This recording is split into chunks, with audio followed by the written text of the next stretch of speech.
அனைவருக்கும் கணித வணக்கம். இப்போ பார்க்க போகிறது 8ஆம் வகுப்புக்குரிய கணக்கு பயிற்சி 1/4 8ல் 5வது கணக்கை பார்க்க போகிறோம்.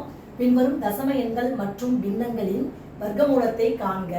கொடுக்கப்பட்ட நம்பர் என்ன கொடுத்துருக்காங்கன்னு பார்க்க ஒரு கலப்பு பின்னத்தில் கொடுக்கப்பட்டிருக்கு.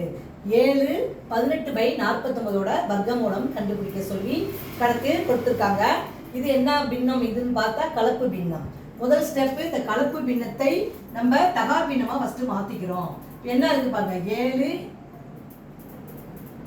18/49. ஃபர்ஸ்ட் இதை கலப்பு பின்னமா மாத்துறத தகா பின்னமா மாத்திக்கிறோம். 7ஐயும் 49ஐயும் பெருக்கினால் 343 பிளஸ் தொகுதியை வச்சு கூட்டுறோம் 18 டிவைடட் பை 49.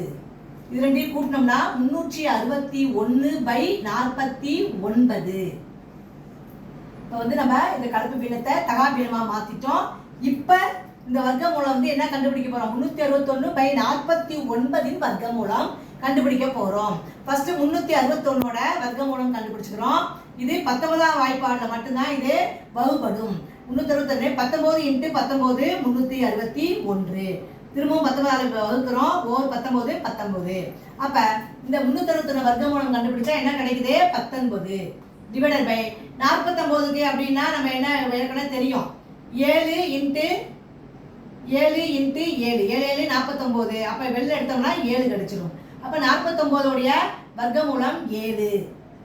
இப்ப பாத்தீங்கன்னா 19/7ங்கிறது தகா பின்னம். இதை நான் என்ன செய்யறேன், கலப்பு பின்னமா மாத்திக்கலாம். அப்ப 19 7 வகுக்கிறப்ப 2 7 14 மீதி 5 டிவைடட் பை 7 பகுதி அப்படியே எழுதிக்கிறோம்.